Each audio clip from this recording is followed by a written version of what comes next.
दोस्तों, वीडियो शुरू करने से पहले कृपया चैनल को सब्सक्राइब करें और साथ में बेल आइकन को भी दबा दें ताकि आने वाले वीडियो के नोटिफिकेशन आपको मिलते रहे। दोस्तों, वीडियो शुरू करने से पहले मैं आप सभी का दिल से धन्यवाद करना चाहता हूं। जो प्यार और सपोर्ट आपने दिया, मैं उसके लिए आपका आभारी हूं। कृपया इसी प्रकार अपना सहयोग बनाए रखें। तो चलिए शुरू करते हैं। दोस्तों, जिन चीजों के विषय में जानकारी देने जा रहा हूं वे सब साइंटिफिकली प्रूवन है। दोस्तों, क्या आप जानते हैं कि दुनिया के 90% दिमाग और 90% पैसा सिर्फ 10% लोगों के पास है? यह एक कड़वा सच है। सफलता, पैसा और जीत सिर्फ शरीर की मेहनत करने वालों को नहीं, बल्कि दिमाग की शक्ति का अच्छे से उपयोग करने वालों को मिलती है। लेकिन ऐसा क्यों है कि सिर्फ 10% लोग ही अपने दिमाग का अच्छे से उपयोग कर पाते हैं? आप किसी भी फील्ड में देख लो, आपको 90% लोग मेहनत करते दिखेंगे और सिर्फ 10% लोग ही कामयाबी के शिखर पर दिखेंगे। दोस्तों, इलॉन मस्क का IQ 165 है। जूनियर साइंटिस्ट एल्बर्ट आइंस्टाइन का 160 था। न्यूटन का 190 और हमारे इंडिया की अनुष्का दीक्षित का IQ 162 है, जो कि आइंस्टाइन के IQ से भी ज्यादा है। वैसे तो दुनिया के सभी लोगों का औसत IQ लेवल 100 के करीब होता है, पर क्या आप जानते हैं वर्ल्ड डेटा इन्फो की एक रिपोर्ट के अनुसार टोटल 109 कंट्रीज में सिंगापुर औसत 180 IQ के साथ नंबर 1 पोजीशन पर है। वहीं भारत का औसत IQ 77 है, जो कि वर्ल्ड औसत IQ की सूची में 83 नंबर पर है। इस वीडियो में हम जानेंगे नंबर 1, ब्रेन की संरचना क्या है और यह कैसे कार्य करता है। नंबर 2, IQ क्या है और IQ की कैलकुलेशन कैसे की जाती है।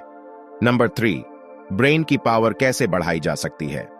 नंबर 1, ब्रेन की संरचना क्या है और यह कैसे कार्य करता है। ब्रेन ह्यूमन बॉडी का सबसे कॉम्प्लेक्स ऑर्गन है। यह बिलियन न्यूरॉन्स से मिलकर बना है, जो नर्वस सिस्टम की मूल इकाई हैं। ब्रेन को 3 मुख्य भागों में विभाजित किया गया है: cerebrum, cerebellum and brainstem. Cerebrum brain का सबसे बड़ा हिस्सा है और यह सोचने, महसूस करने और गति जैसे उच्च क्रम के कार्यों के लिए जिम्मेदार है। यह 2 हेमिस्फीयर्स में विभाजित है, लेफ्ट और राइट हेमिस्फीयर। लेफ्ट हेमिस्फीयर जो लैंग्वेज और लॉजिक के लिए जिम्मेदार है, जबकि राइट हेमिस्फीयर जो स्पेशल रीजनिंग और क्रिएटिविटी के लिए जिम्मेदार है। सेरेबेलम, सेरेबेलम ब्रेन के पीछे स्थित होता है और कोऑर्डिनेशन और बैलेंस के लिए जिम्मेदार होता है।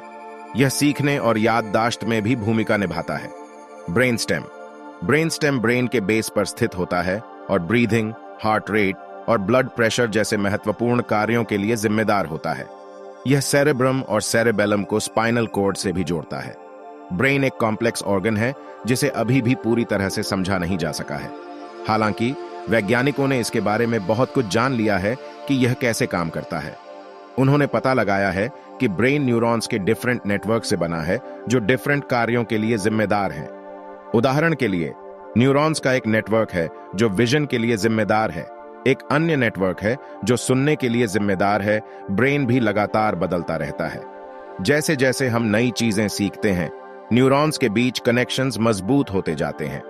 यही कारण है कि अपने ब्रेन को चैलेंज देना और जीवन भर नई चीजें सीखना महत्वपूर्ण है। ब्रेन एक रिमार्केबल ऑर्गन है जो हमें सोचने, महसूस करने और अपने आसपास की दुनिया का अनुभव करने की अनुमति देता है। यह अभी भी कई लोगों के लिए एक रहस्य है, लेकिन वैज्ञानिक हर दिन इसके बारे में और अधिक जान रहे हैं। नंबर 2, IQ क्या है और IQ की कैलकुलेशन कैसे की जाती है। IQ का मतलब है intelligence quotient.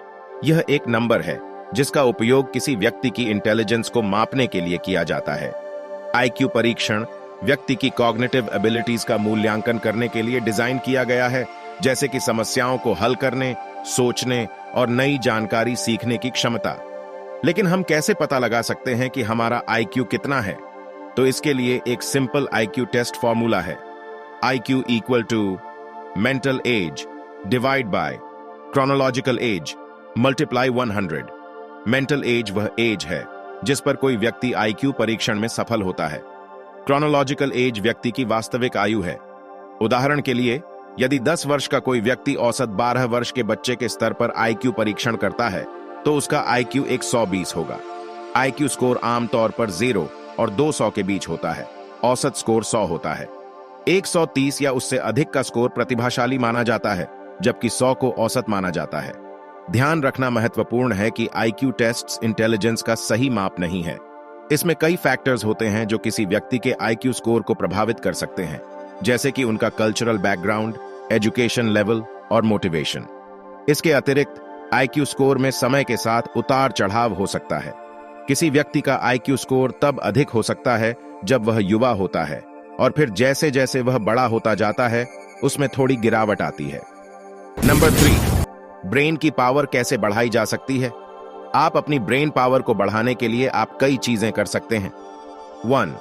Learn new things. एक नई भाषा सीखना, एक नया शौक अपनाना या बस अधिक किताबें पढ़ना इसमें शामिल हो सकता है। जितना अधिक आप सीखेंगे उतना अधिक आपका ब्रेन स्टिम्युलेट होगा और उतना ही मजबूत बनेगा। 2. Solve puzzles and engage in critical thinking.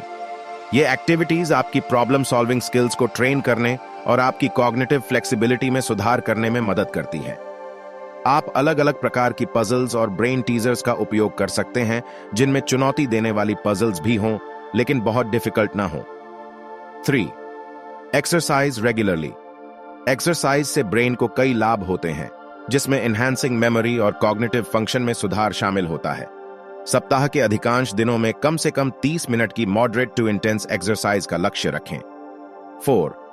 Gate sufficient sleep. नींद ब्रेन के स्वास्थ्य के लिए आवश्यक है और यह आपकी कॉग्निटिव परफॉर्मेंस को बेहतर बनाने में मदद कर सकती है।